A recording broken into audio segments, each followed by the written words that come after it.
before we get into that interaction with the MacLeods of Lewis and the McKenzies, can you kind of maybe for especially listeners who don't have a strong academic background specifically in this area, could you on maybe though a Wikipedia level, could you give us a history both of the MacLeods of Lewis and of the McKenzies in whatever, not necessarily in that order? Yeah, I can certainly talk about the MacLeods.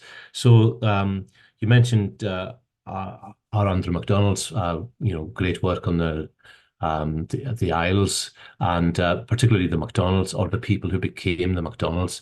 But even our Andrew MacDonald further north really doesn't get really much to grips with what's happening in the lands which are, come to be associated with the MacLeods of Lewis.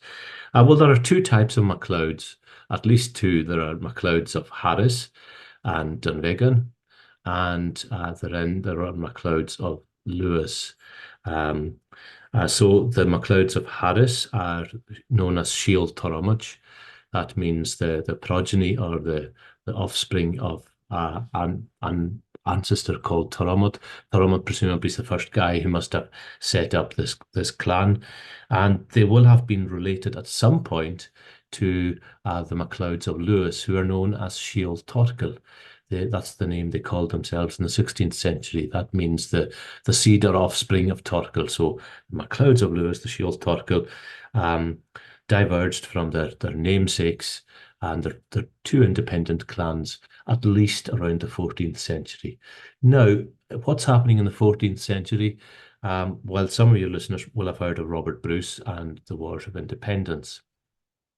So before the wars, the Wars of Independence, scholars think that an outfit called the Nicholson clan probably had Lewis. Now, we don't know for sure, and a lot of this is conjecture, but if the Nicholson clan were part of the status quo had opposed Robert Bruce and lost out.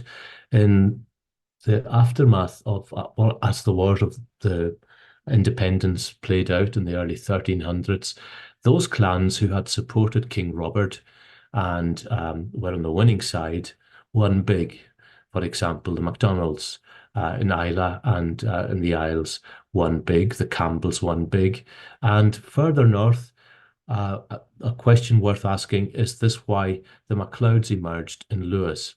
Because the first Crown Charter to a MacLeod of Lewis, is to one of the chiefs of MacLeod in 1343, granting them the lands of Assynt in what's now Western Sutherland. So that's the first historical fix on Clan MacLeod. So a lot of the 14th century is really, really murky in terms of documentary evidence, but they emerge as a force during this period is known as the Lordship of the Isles. So these MacDonald lords based in Islay extend their sway all across the Isles, up to the north of Lewis, all the way down south to Islay and Kintyre. And underneath this canopy of lordship, you get a number of clans forming, such as MacNeil's and Barra. You have both branches of the MacLeods who look up to the lords of the Isles as their masters, immediate masters. And in fact, the earliest charter that seems to have been, we know to have been granted to a MacLeod of Lewis was by Alexander MacDonald, Lord of the Isles, at Findlagan in Islay in 1432. So this was a grant to Malcolm MacLeod of Lewis. Now, the only reason we know that there are various genealogies of later genealogies, many of them actually held in Ireland of the MacLeods, but in terms of and it's really hard to pin dates or anything to these genealogies. But this charter grant to the MacLeods survives only in an inventory or a list of the actual charters themselves, which had been taken for safekeeping by the Mackenzies in the 1580s. So the Mackenzies kept a note of what charters the MacLeods had had. These later got destroyed by fire. But from this note, we know that at least as early as 1432, they were holding lands of the Lordship, the MacDonald Lordship of the Isles, and they continued to do so up until the Lordship of the Isles was suppressed by King James IV in 1493.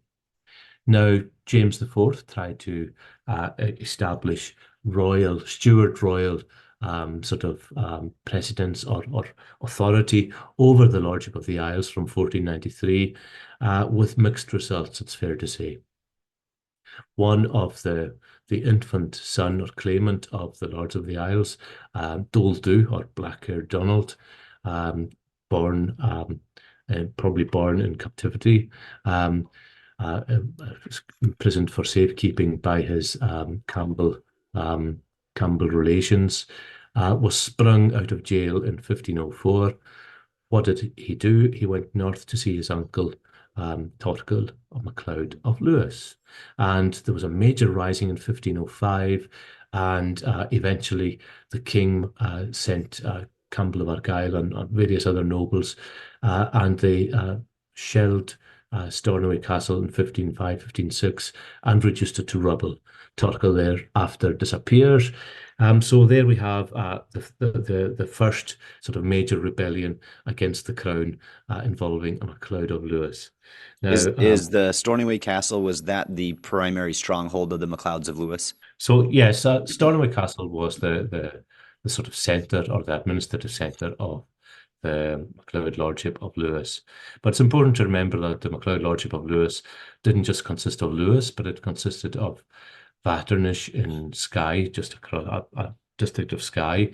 It consisted of the island of Raasay, and it consisted of lands on the western coast of the Scottish mainland, such as Assynt, Coedioch, and Gairloch too.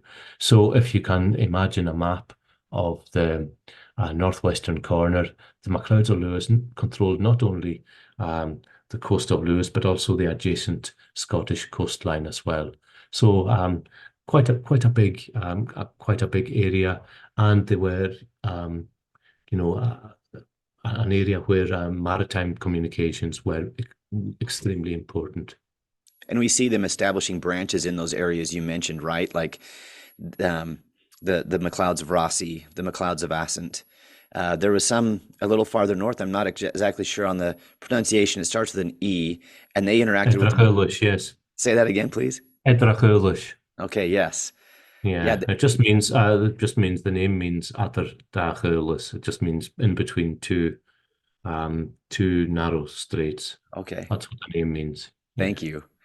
And they interacted a lot with the Mackays, didn't they? Had some going back and forth. Yes, of course. I mean, the Mackays were their neighbours, and latterly, when the MacLeods of Lewis suffered an extinction level event from by 1610,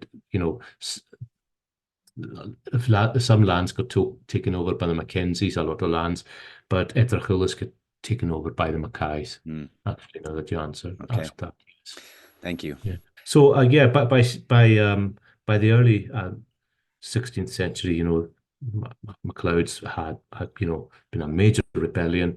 The MacLeods of Lewis slowly rebuilt after that, and by the 1540s they were in trouble again with the crown, and this time another King James, called James V, came all the way around in a naval expedition and kidnapped a bunch of chiefs, and with the aim of trying to enforce them to comply.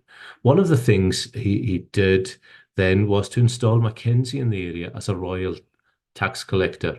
Now, the sort of inland, the sort of revenue collection arm of the Scottish government is known as the record of this is known as the Exchequer Rolls. And in the margin of the Exchequer Rolls from the 1540s, a perplexed royal clerk enters the word the North Isles beside this place, Skye. This clerk had never seen Skye paying revenue before. So the Mackenzies were installed as tax collectors, essentially, for the crown. And what was the result of this? It triggered a major rebellion in 1540. People didn't like it being shaken down for tax, especially if they weren't getting any benefits back. It's okay to pay tax if you're getting something back, but that's the deal, hey? So Stuart rule wasn't well liked. And you will remember I mentioned Dole Dhu, who was Black-haired Donald, who'd broken out briefly as a teenager with his uncle MacLeod of Lewis. Well, he broke out of jail again in 1545, and again, Dole Dhu was a lightning rod um, for a lot of supporters in the Western Isles who were really drawn to a MacDonald claimant for the reinstatement of the Lordship of the Isles. Amongst them was Ruaidhrí MacLeod of Lewis. And for the next decade, Ruaidhrí MacLeod of Lewis is really someone who is at variance with the Scottish government.